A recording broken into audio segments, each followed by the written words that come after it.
I'm Chanel Scott, the queen of relationship talk. I'm Josh Powell, two-time NBA champion. I've journeyed from trauma to healing. From the NBA to family, I've learned what really matters. We've come together to unlock the secrets of successful relationships. One conversation at a time. One conversation at a time. Welcome to Relationships Matter. I'm Chanel Scott. And I am Josh Powell.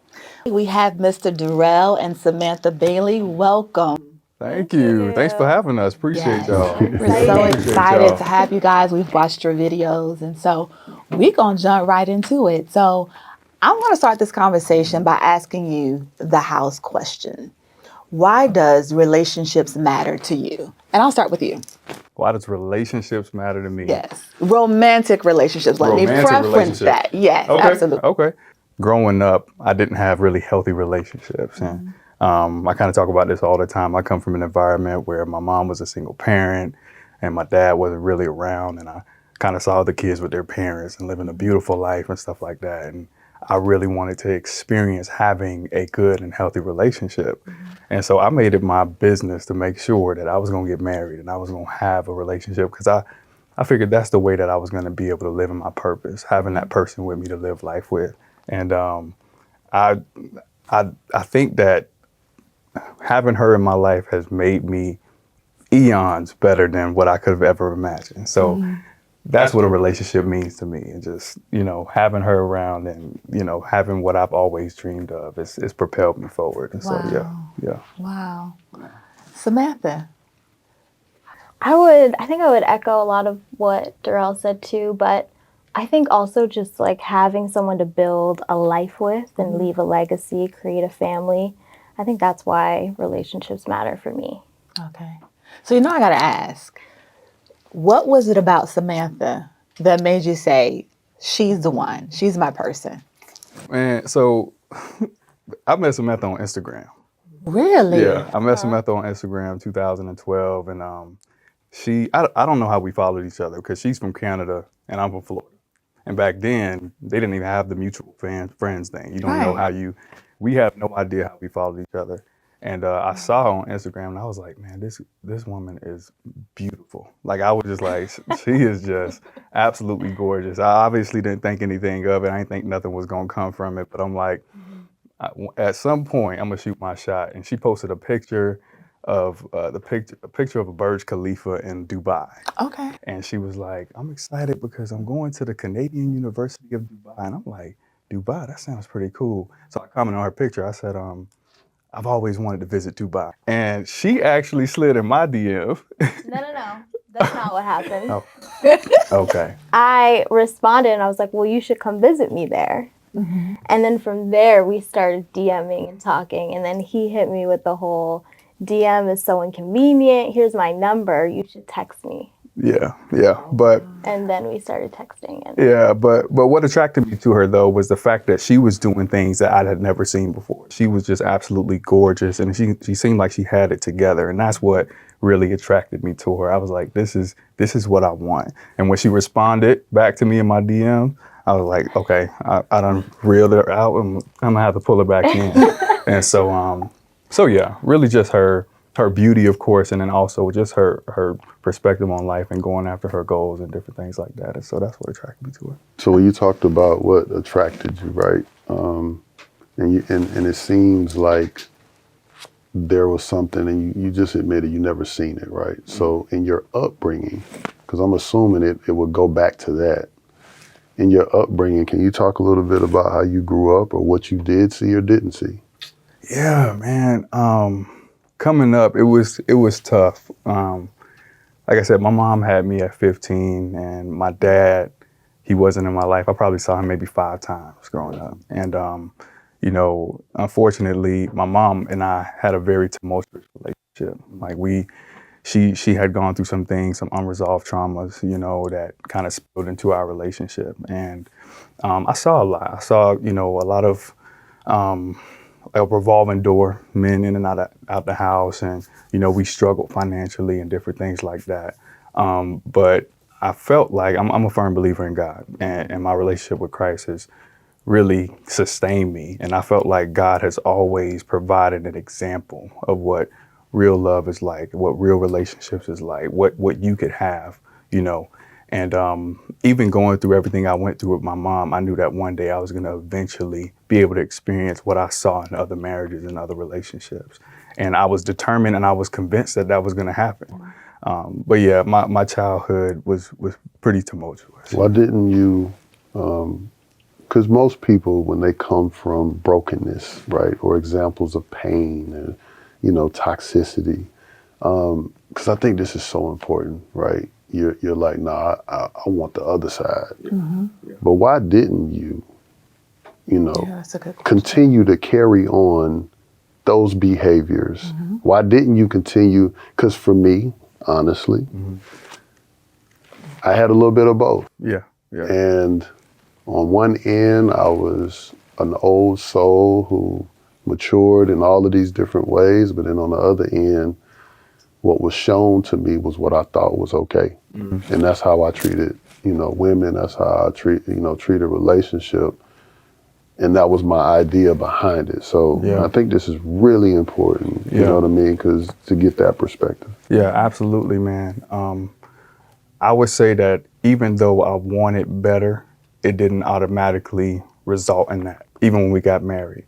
And so I did, for a long time, kind of do my thing. And I thought it was normal to kind of have multiple partners and be out there and doing your thing, because that's what was shown to me. Like, I would come home from school and I would literally, you know, unfortunately, like, find a condom in my bedroom and stuff like that. So I'm seeing this stuff growing up and I'm like, man, like, okay, you know, some of it's like, this is mind blowing, right? And so I knew that that's not what I wanted, but I didn't know how to necessarily navigate once I got into a relationship. And when you get into a marriage, man, you got a mirror in front of you, you know, and though it wasn't my intention to carry a lot of the things that I, you know, was experiencing in my upbringing into my marriage, I did kind of bring some of that into the marriage in terms of not trusting my wife and different things like that.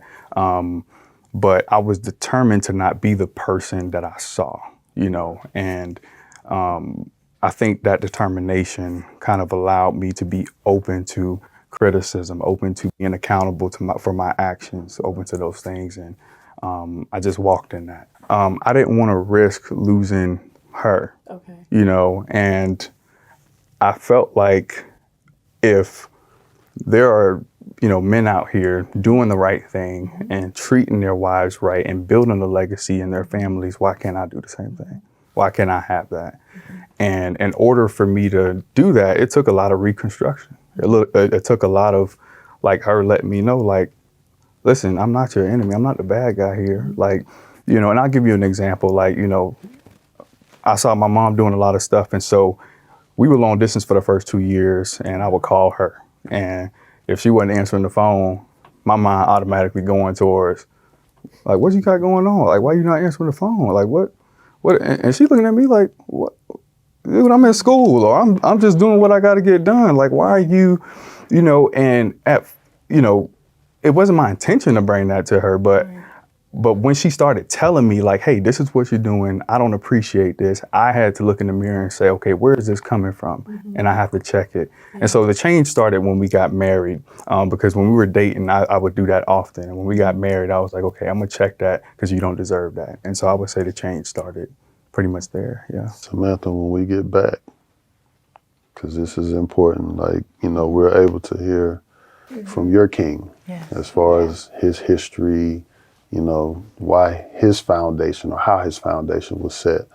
But I think it's important, you know, for the people to kind of hear about your history. Yeah. Do you come from the same thing, or do you come from something different? So something for you to think about, but we'll touch on that when we get back. Relationships matter. Relationships matter. Relationships matter.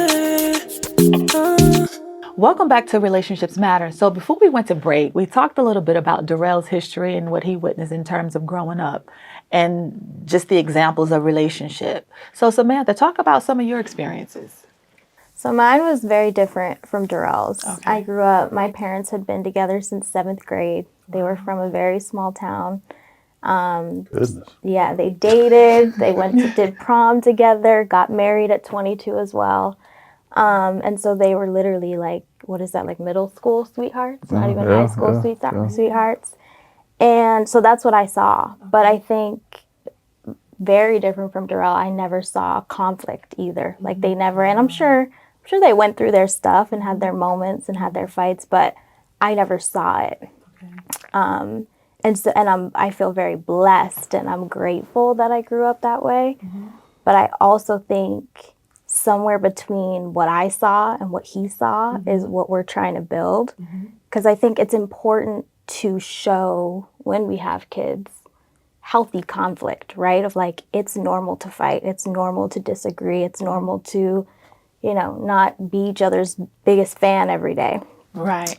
And so that's kind of what I was bringing into the relationship. And I think what I've had to learn is that just because I felt like what I saw was right doesn't mean that that's what we had to do. Right. So I heard you say 22. So you guys married at 22 as well? Yeah, we did. Wow. Yeah. And so I want to pose the same question to you that I asked him. What made you know that Durelle was your person? I think I felt very safe with Durelle. Like there was never, and I think that's what I was looking for. I think that's what I was looking for too. And we were young, and so neither of us were in a situation where it was like, I need to find somebody. But we had hung out in Miami for a weekend, and after talking on the phone for like a couple months and stuff, my friend and I went down there. And there were just a couple situations where I was like, okay, I was from Canada, and so I was like, I'm in the U.S., I don't know anybody, and he just really like came through for me and had my back, and I felt really safe with him. And that was something that I had never felt with anyone else before. And I think that's what initially attracted me to him. I'm also very close with my dad, and I think that's something that I always had from him. And so that's kind of what made me start falling in love. So I'm taking notes here.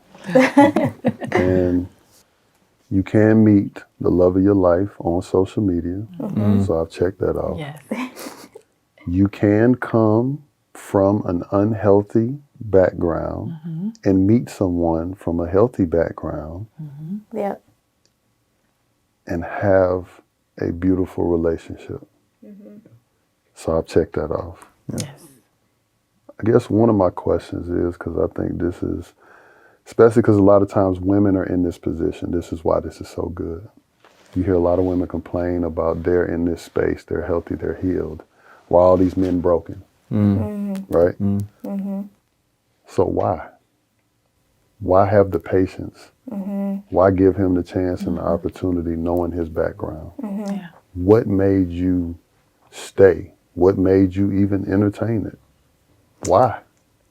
Well, I think, man, I really think that I thought, and maybe similar to a lot of women who feel like they've done the work, I feel like they say, or they're healed and they're kind of just waiting.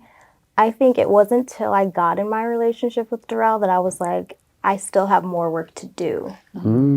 And we always talk about how marriages especially are so humbling because, like he said earlier, you're holding up a mirror. And I think you're with somebody who you're committed to, but they see everything and all your flaws. So even the things that I hadn't recognized in myself, you have to have a certain amount of trust in your partner that they're going to bring something to you that you need to work on. And if you want your relationship to work, then you kind of have to do it. And so it was, even though he came from, a more traumatic background than I did, I still had things that I had to work on. And I felt like it was the first relationship where, again, it was that safe space. So I felt like, okay, if he's saying that, I have this flaw or this is something I need to work on, then I also have things, that I'm bringing into the marriage too. So it really wasn't a situation where I was like waiting and had to be patient. And there still is some patience on both sides, but I recognized, okay, there's some things that I'm bringing into this too that I need to fix. That's so good. Yeah. That's so good. And then this question is for both of you because at the age that y'all got married, babies, a lot of people are like, y'all don't know each other yet. Why would y'all sit up there and nah, nah, nah, nah. That's good. Give the game on what you feel that the benefits of getting married so young, Oh man. if anything, right, Wow. would be. I have a, a perspective, right? Yeah. And I watch and I research and I Yeah. have all these crazy thoughts. But Yeah. for most people that are going to see this, you know what I'm saying? Like, I think it's just important to hear, Yeah. what you both feel like. Why? Why would you do it at 22? You Yeah. know what I mean? That's a great question. I think one of the best benefits you get out of that is you grow with your person. Like you grow with this person. When she met me, I had nothing. Like my credit score was a 490 something when she met me. And it was because of things that, my mom did. She opened up some credit cards in my name and plummeted my score. And she knew this stuff. And we still was able to grow together. And so and her parents stepped in and kind of helped out and stuff like that. But I think getting married at a young age allowed us to really dream and look at the future because both of us are very ambitious people. We are hard workers. We get in the weeds and we get after it. And we knew that we were going to build the life that we wanted to live. We just didn't know the journey to get there, which no one knows. That's why the older folks that have been married before, they look back and say, y'all don't know nothing yet. Y'all ain't dealt with nothing yet. Let's see when y'all have some conflict, how it works out for you. But I think the benefit of it is that you get to evolve with this person that loves you unconditionally. You get to evolve with this person that gives you grace where you never had grace before. And when you're willing to do that, you can make something special. Right? If you're not willing to give grace in certain areas, then it ain't gonna work. You're gonna be looking for the next person and the next person, and you're gonna realize that you have to give grace in order to receive it, right? And so getting married young is humbling. It allows you to grow. It allows you to evolve. You go through the different stages. Like we were just talking about it the other day. It's like one of the things that I've learned in our marriage is there's two components that have allowed me to change. That's accountability and intentionality. And I've learned that in order for me to ask her to do something, I have to be accountable to myself as a husband and as a man. And I had to learn that in our marriage because I didn't see it growing up, right? Whereas most people see it's like the man's supposed to be accountable. You take responsibility, don't be a victim. It's like I had to learn that. And then intentionality is like when she does something, she's not intending to hurt me and vice versa. And so that allows me to give grace in areas where I know that this is not a personal attack. We on the same team. We chose to get married. And so being married young and evolving and growing and learning those things is just kind of solidifying what we're building and where we're going. And so, yeah.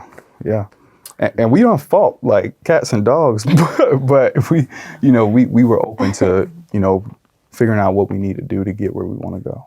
So I have a question because you said you didn't witness a lot of conflict growing up, and you said that you saw trauma, conflict. How did you guys create your own communication style where you could actually hear each other? Like, what did that look like?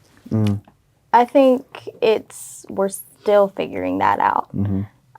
Because you grow and evolve, and I think when that happens, the communication has to change. But early on in our relationship, when we were fighting, I was like, something's wrong. Like, we're not supposed to fight. That's not what happens in happy marriages. You're not supposed to be. We would be like, because I was in Canada, he was in Florida at the time. We would be like yelling on the phone. I'm like, this is just not it. Which the communication could have been a lot better, but the conflict was healthy, and there's always going to be conflict. But I was like, something's wrong because this is not what I saw. Right. And so, but we've done a lot better. I think the longer you know your person and kind of know how they respond to things, I think that's what's helped our communication a lot. But we're still learning too. It's not perfect all the time. Our deliveries sometimes are way off. And so it's something that we're constantly having to learn and relearn and apologize for and keep growing in that area. So Durelle, I have a question. How did you establish that trust to know that even when you had conflict, right, that it was not an attack? Like this person is not trying to hurt me, but we just don't agree. Like, how did you establish that trust and come to that place where you knew that? Well, he's going to talk about that trust when we get back. I like that. Relationships matter. Relationships matter. Welcome back to Relationships Matter. So, Durelle, talk to me about how you and Samantha established trust amid conflict. Like, how did you come to the place where you said, you know what, even though we may not agree, I recognize that this is not an attack, even if she didn't maybe agree with something that you guys may have been experiencing? Yeah, that's a great question. Because I will say, growing up, conflict means you at war. You know, it's a lot of fighting and arguing, and it feels good to yell and all this other stuff. But to answer your question, I got to a place where I realized that she's not perfect. I'm not perfect. The way she perceived things may not be the way that I perceive it, and vice versa. And there needs to, like I talked about earlier, there needs to be room for grace. And that takes maturity. And so a part of that was me just maturing and holding myself accountable. We're gonna have conflict for the next 60 summers that we're gonna be together. Yeah. You know, however long God bless us to be together, right? Or to live this life. And in order to do that, I have to be open to disagreeing and to conflict. In business, you know, you may not agree with your boss and stuff like that, but there's a way to resolve things, right? Right. And I'm not saying this is a business, but even in marriage, there's a way to resolve things. With your child, there's a way to resolve things. And it's like, I had to understand that there's a way to resolve this without thinking it's a personal attack. Let's scale this back. Let me see where she's coming from. Let me express to her where I'm coming from, and let's find a happy medium. And once we started doing that, it allowed us to be a little bit more intentional about how we handle conflict. And we still have our issues, right? It still gets heated sometimes and stuff like that, but we always come back to that. It's like, we're on the same team here. So I've added more to my notes. 60 summers, I've never heard that before. We've talked about conflict, right? Yeah. You even mentioned one of my all-time favorite words, which is grace. I feel like that's one of the most powerful words ever. So powerful. And if people can catch that, I think human life will be so much better altogether. So I wanted to kick it over to you, Queen. I'm telling you, I'm gonna drive this thing home. But I did want to ask you to kind of give some game to the women out there, you know, that's in your position again. What does a blueprint look like to love on somebody that doesn't come from what you come from, that hasn't seen what you've seen? Because there has to be some type of model in there. And I know you've taken accountability. Yeah. But it's important because, again, I know I hear it. I've been a part of it, you know, where there's truth to it, but again, I still think it's a narrative, right? So talk about that. I think it just starts with, like I said kind of before, just knowing that I wasn't perfect either. I think that's where it starts, because I think a lot of women, I think women are kind of ready for that faster, and they're kind of waiting for the man to catch up.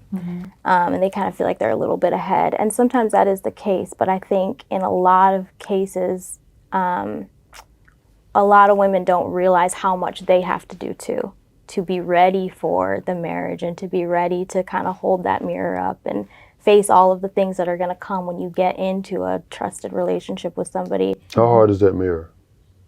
It's hard, especially I think especially as a woman, because like you want to have it all together and you want to be like, you know, the perfect girlfriend and fiance and wife and picture perfect and all that, and then he comes along and you're like, oh my gosh, like I have all these things that I need to work on, which in the beginning was really hard, because it starts to kind of, it's hard in the beginning, but then I think it actually becomes like liberating, because you're like, okay, wow, like it's exciting to evolve and become like a better version of myself. And thank God I'm realizing these things, especially before we have kids. And so I think that's what a healthy relationship is. So I think it starts with just being willing to look at yourself and be like, okay, I have some things I need to work on too. I might have come from what seemed like the perfect family, but now I'm realizing what I saw is not necessarily what I want, and what he saw is not necessarily what we want, and we have to build something of our own. But then also to add on to that, I think it's also finding somebody that you know wants different. Gotcha. So he was adamant about like, hey, this is what I saw, this is what my life was like growing up, and I don't want that. And I think that's where it starts, because I think if someone is serious about wanting change, then if we're going to build something together, then it doesn't really, not that it doesn't matter what he saw, but I believe that we're going to be able to build something of our own. And even though he came from a traumatic background, what he was bringing to the table into our relationship was, he brought so much more good than bad to the relationship. And actually, I learned a lot from him because I didn't have a lot of those experiences. And so I feel like through what he went through, I was able to kind of look at life a little bit differently too, not having to go through it, but just having more of an appreciation, because I feel like my life was designed for me to kind of be where I am and to be successful and go to college and start a business, all of that. Like, I'm supposed to be here. But for him, I was like in awe, because I'm like, wow, you're here and you're making it and you want something different. And that took a lot more work on his part than it did on mine, because my life was a lot easier growing up. Can you talk about that work, King? Because, you know, out of fairness, and I think a lot of men kind of fall into that too, right? Because there might be a comparison piece. I actually have another question too, but I know I'm gonna pass it over to Queen so she can tap in. One of the things that I was wondering, like, is, do you feel pressure coming from a broken background in living up to an ideal standard, right? Up until y'all are continuously building together, you know what I mean? And what did that look like or feel like?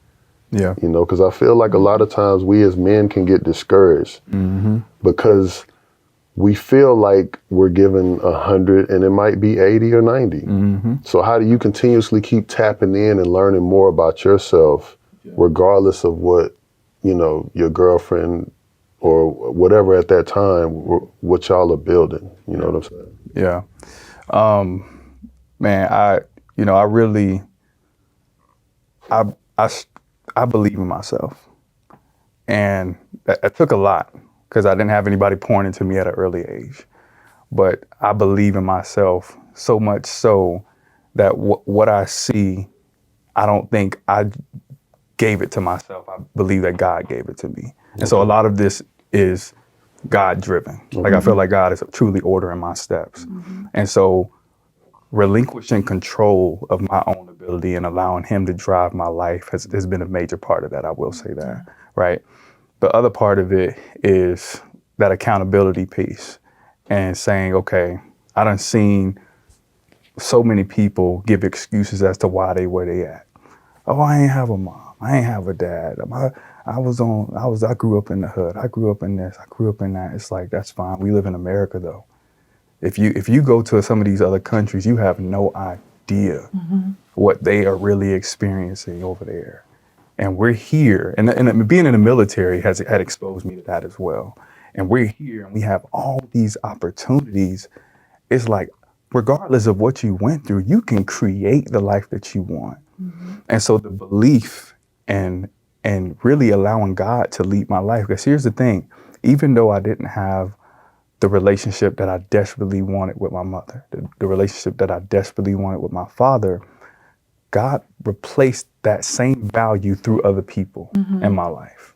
So it may not have showed up with my biological parents, but he will put a godparent here or an aunt here in certain seasons that may not have lasted. So if we sit in the victim mindset, we don't see it like that though. We don't see those things. We don't see those blessings. We don't appreciate them, because it's like, well, my mama ain't, you know, so what does this mean? You know, how can I trust you if she not doing it? What you probably gonna, you know, if you have that victim mindset. But if you see it as God is actually giving you what you need in this season to propel you forward, what happens afterward is absolutely beautiful. I mean, we done built 2 homes, you know, we have a 6-figure business, right? You know, traveled to over 10 countries. I never left my hood growing up, never left it. I didn't know what it was like. Her parents got me my first passport, you know, and, you know, the second place I went after Canada was Dubai to the UAE, an 18-hour flight. Somebody that couldn't even afford to go to Miami because I lived in Fort Lauderdale. Wow. People be like, you from Florida? I know you was turning up in Miami. I'm like, bro, I couldn't even afford to make it down to Miami. Being open and being trusting to God and allowing him to do his thing while also being accountable to myself, I think is what got me to this situation, man. Oh, man. More with this beautiful conversation with this lovely couple when we get back. Relationships matter. Relationships matter. Relationships matter. Welcome back to Relationships Matter. So guys, I want to talk about your business acumen, right? When I was first introduced to you all, Josh sent me a clip and it was of you guys planning out your year. I want you to delve into that whole process. I was like, oh, this is good. He set me up real good because he didn't even tell me. He was like, he just said it there and was like, look at this. And I was like, oh, that's good. And then he was like, we're going to bring him on the show. I was like, oh, okay. Yeah. So That's awesome. So Yeah. talk about that video. Yeah.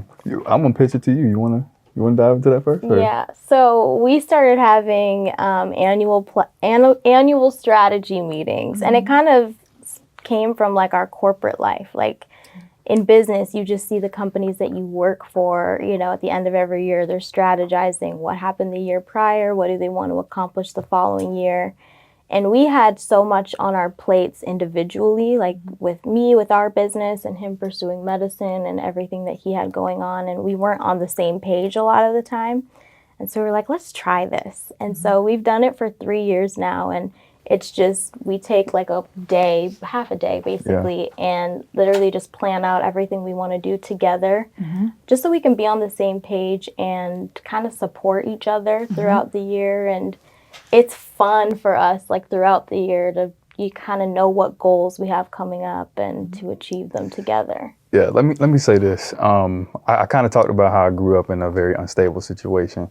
This thing brought so much structure to our lives. Like we came into this on fire. Like we want to build a house and we want to do this, we want to do that. You have all these goals, these ambitions, and goals are great. But if you don't have a plan, you know, it just doesn't work. And so like she said, you know, me working in government, her working in corporate, it's like, well, they have these meetings every year so that all these teams can get on the same page so they can reach a common goal. In these meetings, they talk about their strategies on how they're going to get there. We need to try that, right? Because they have all these objectives, and the only way they get them accomplished is everybody come together and they talk about it. So we said, well, why don't we get all of our objectives like travel, personal planning, finances, and we talk about each one of those and see where it goes. When you do that, you actually realize that you can't even accomplish some of the things that you want to accomplish this year because maybe your finances won't allow you to do that right now. When you actually write it out and look at it, or when it comes to some of the traveling goals that you want to do, or your personal goals, it's like, okay, well, I want to start a business this year. Well, how are we going to start a business when you and I are both in school and we're working our jobs right now? Where does that fit in? And so it gives you an opportunity to really look at what you can do. And so that first year, it took us like 2 days to get through that meeting. And it allows you to put everything out there. And I'm telling you, it avoids so much conflict throughout the year because you're on the same page, you know. And we have these weekly meetings where we go back and we kind of look at things, okay, where we're at, what are we doing with this right now? And we found ourselves where we were arguing a lot before, arguing about that stuff, it wasn't happening because we talked about it at the start of the year. And then we started seeing things happen, like our business actually went off and took off the date we said we wanted to start it. And we were doing things when we said, and we were saving what we said we was going to save. Instead of trying to come up with the money for a trip, we actually put away money for the trip and we can go and enjoy it and not come back and be like, dang, we just emptied out the bank. So we going to have to. And so when we put that video out there, it got like over 17 million views or something like that. And we got thousands of messages a day. I was having a hard time trying to keep up with stuff because people were like, hey, I saw your video, I tried it, and I learned so much about my husband. I learned so much about my wife. And I was like, you know what, when we did it the first time, we learned a lot about each other too. Right. You know, and so yeah, it's amazing. And we will never not do it again because it just keeps us locked in on our goals and where we're going. So speaking of goals real quick, if you don't mind. Yeah. Trick question. Not really. Has kids popped up on the timeline? And then my next question, whether they have or they haven't, which I think is important considering background and everything and what y'all have learned now. What do you feel would be some of those values and principles that you would teach your kids? Oh, that's good. Once y'all get into that space. That's good. That's a good question.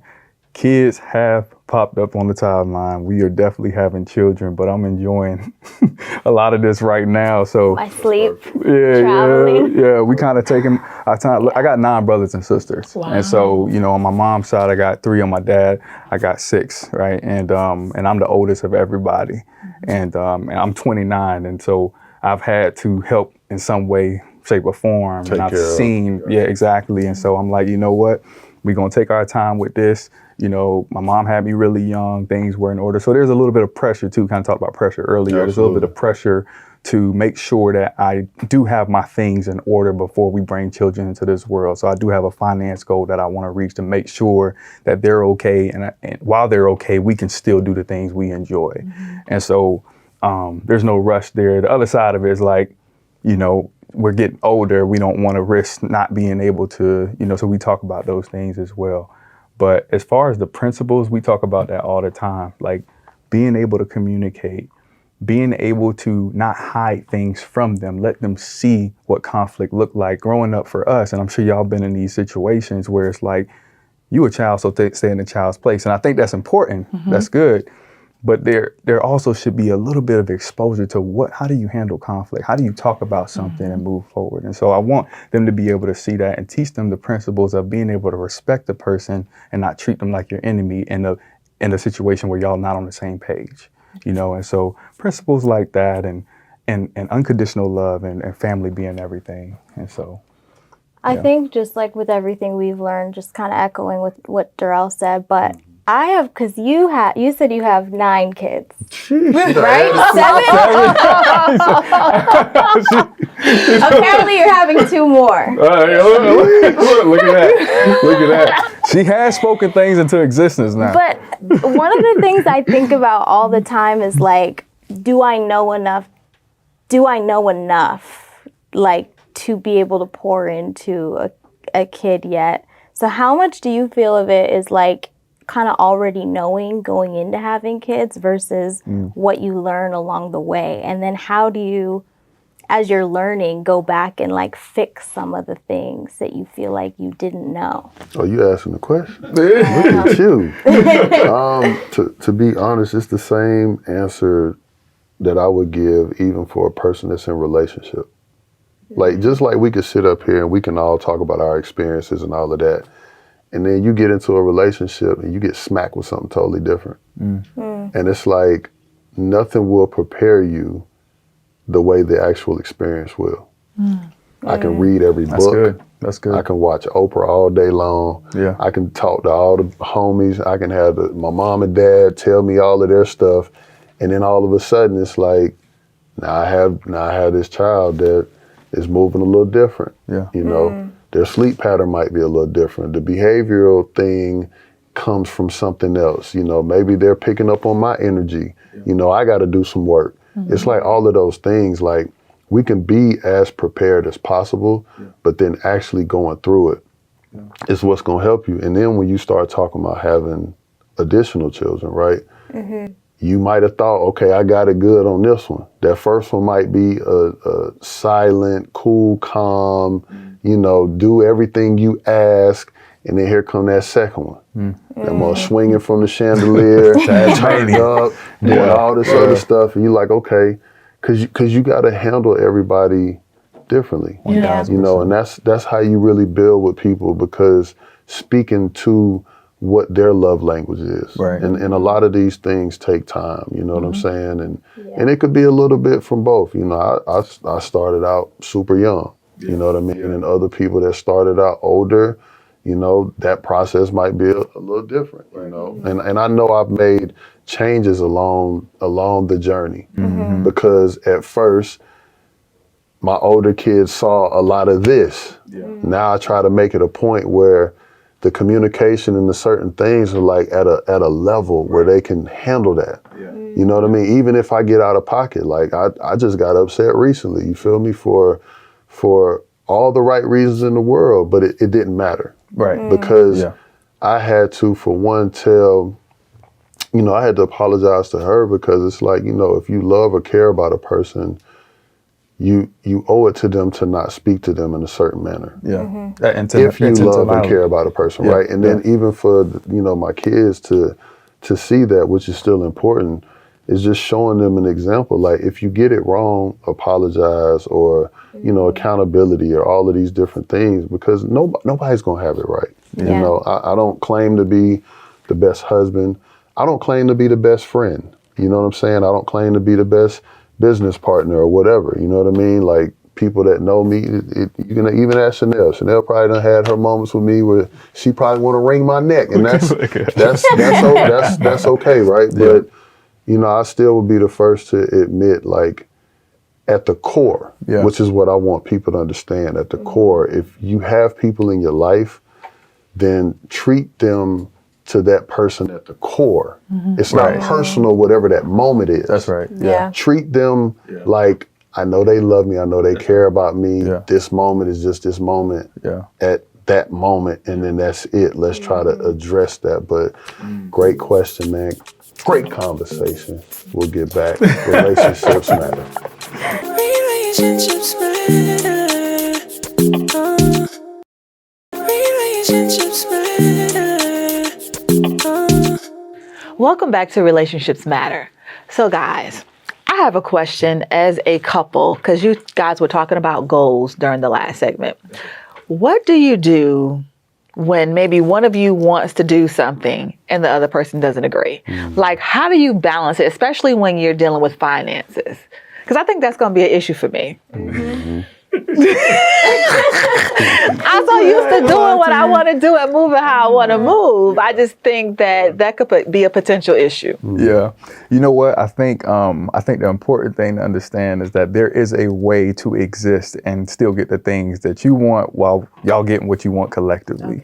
And so, you know, Samantha loves to travel and shop, and Amazon's at the door every day. And, you know, that sort of thing. And I'm more like, I want to make sure our finances is squared away and stuff like that.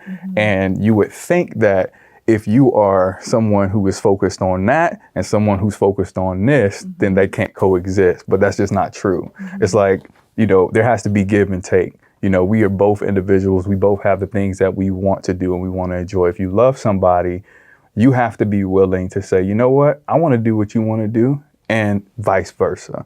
And we found a way to look at our finances and say, you know what, we work hard. We should be able to enjoy the things that we both want to do collectively and individually.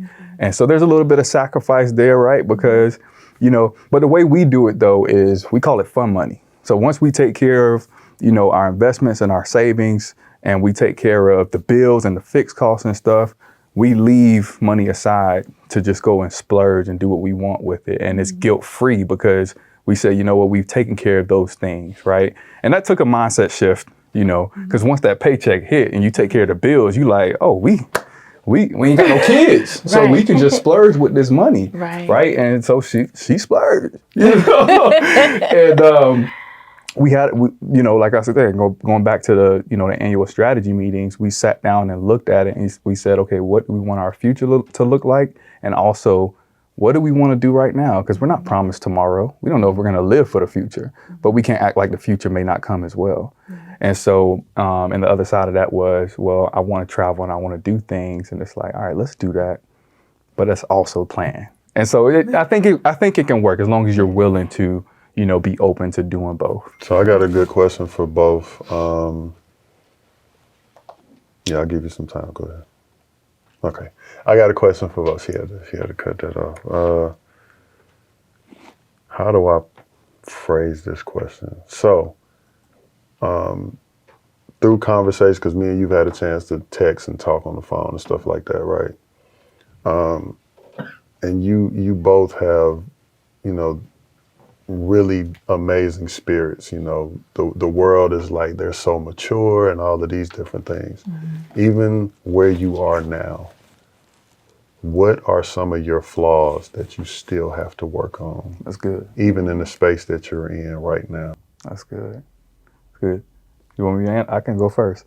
Yeah, I'm fine with insecurity, right? So insecurities in terms of just, you know, that trust factor and certain things like that. Like, I'm a human, and here's the thing that a lot of people don't understand is, like, your brain is able to change biologically speaking. Like, it can go through certain shifts and changes. And so there's this thing called neuroplasticity, right? When you experience certain traumas and certain things in life, it literally changes your brain in certain ways. And a part of the things that I saw growing up doesn't just leave me when I decide I want better in life.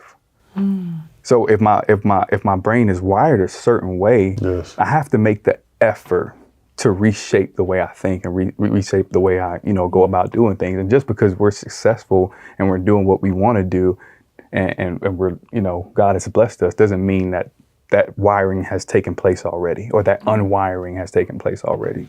I'm glad you said that. Yeah. And so we're still evolving and growing and learning, and that's okay, because you can still be successful and still be a work in progress. Because guess what? You're gonna be a work in progress until you go in the grave. I'm okay with that. That's perfectly fine. And so I would say for me is, insecurity, and I would say also just control and trying to control things and stuff like that, because things were so out of control growing up. I want to make sure things are in control and stuff like that. And so just working on those things. That's good, yeah. I think the control thing in different ways for both of us is a flaw that we have. I think for me, coming from a very stable environment, that's kind of my safe space. And so when things feel unknown or I don't know what's coming next, I think that control definitely comes in. So just learning to submit to God's plan, and life is gonna life, and being okay when things don't go the way we plan. And then I think just in our relationship, I feel like I'm always working on that grace piece. And not only with him, but with myself too. Yeah. And not beating myself up when I'm imperfect or when I don't respond to something correctly, and not letting it change the way I feel about myself. So, but because I think it starts with having grace with yourself, and then it's easier to give grace to other people. And so I think that's something that I'm always working on. Have you ever beat yourself up or felt guilty for coming from a healthy background? Because we hear our stories all day long. And Yeah. Sometimes people can feel some type of way because you think you're too good, or you think this or whatever. Like, have you ever carried that? And if so, Yeah. how have you overcome that? Because I think it's important for people to hear that side too. Yeah. Definitely. I think especially hearing his story, I felt like even things that I went through when I was younger, that I felt like, oh, well, that's not important, or like that's not a big deal because it's nothing compared to what he went through. And I think I had to learn through him, and I am a big believer in therapy. I go to therapy, and not even necessarily because of things I went through in the past, but just because I think self-discovery is so important, and learning who you are and unwiring certain things and certain patterns that you picked up on just through life in general. And so, yeah, I definitely dealt with that, or felt like what I saw, even outside of my family wasn't important. But I've had to learn that my story is my story, and I can't compare what I've been through to anyone else. And I feel extremely blessed that I had the life that I had, but it doesn't mean that things that I did go through that maybe weren't great aren't important, because I don't feel like they're as big as what other people went through. Yeah, she definitely like has also had her struggles and things that she has dealt with. I kind of compare it to like I never judge people with a lot of money, right? For example, because we always say like, "Oh, you in the NBA, you ain't got nothing to worry about, man. You making millions. What you complaining about? All this stuff." It's like you have no idea what that person is dealing with. Right. You have no idea what they're having to push through and continue to carry this life that they have and stuff, and all the checks and balances and how many people they're taking care of and all this stuff. The pressure. You think that just because they have a 2-parent household or because they were in the NBA or because they, come from or whatever, that it's just easy for them. It's like, no, that's not the case. I'm gonna say this real quick. I was in the grocery store the other day and I ran into one of my neighbors, and he's about 80 years old. He was telling me about some of his struggles and accomplishments growing up. He said, but you know what, Durelle, he said, I hit the lottery 3 times in my life. He said, I hit it for $250 twice and I hit it for $500,000 once. He said, that's how I bought my house and stuff. And he said, I think I got 2 more in me. I was like, really? He's like, yeah. And I said, well, shoot, I need to start hanging around you then, man. I need to get some of that. He said, no, you don't. He said, He said, one man's medicine could be another man's poison. He said, just because you think that, he said, you don't know why God blessed me with that money. And he said, you don't know what would happen if you got that money, whether it would ruin you or not, or whatever the case may be. He said, I look at your life. He said, you're ahead of where I was when I was your age. He said, but I don't know what you went through to get where you're at, and I don't know where you're going. So I don't want your life, and I don't want the blessings that you have. Mm-hmm. He said, so what God has for you is for you. And so when I bringing it back to her situation, it's like her situation was her situation. It was her struggles. And just because it looked beautiful doesn't mean it was beautiful all the time, right? And so yeah, I just wanted to throw that little piece in there. That was extremely well. Mm-hmm. And she looked at me because she knows what time this is. So it is time for y'all to receive these flowers. I was able to take a lot of notes. And I think it's also beautiful too because, my son is in here and he gets a chance to witness, healthy communication, what an example looks like. And the fact that you both are coming from different backgrounds, the fact that no matter what, you both are making the effort for each other, which is one of the biggest things because people want to get into relationships because of love, which is not a bad thing, or because, a person is attractive or the sex might be good or whatever that looks like, but not really understanding the work. Yeah. And you two were able to really spell out what the work looks like. Yes. And thank you both for being beautiful people. Thank you for being people that stand on business. Thank you for being examples to young women and to young men and to even people in our generation and older of what it looks like, because you're teaching people, even though you might not feel like it, but just the example that you both are leading, the way you move, your spiritual beliefs, as well as, just being healthy and whole individuals. It's so much more I want to say, but at the end of the day, man, just know y'all are both loved. We appreciate y'all for blessing us with your presence. Mm-hmm. This really was a beautiful conversation. And because you both were some of the younger guests that we've had on this show, to be able to show that it is possible. Yeah. You got married young, you found love young, and you both are still fighting. And what else is beautiful too, you're not in a rush. Mm-hmm. Mm-hmm. Y'all just talked about it like, we want a family too, but we're not in a rush for it. Right. Yeah. And I feel like a lot of times us as men or us as women, we look and we see something and we think this is how it's supposed to be. Yeah. And that's not necessarily the case. Yeah. So thank y'all for being on the other side of so much of the narratives and the different points and all of these things that we talk about, and for doing it in a really dope, beautiful, amazing way. Mm-hmm. We love y'all and we appreciate y'all for blessing us. And again, relationships matter. We'll holler at y'all on the next one.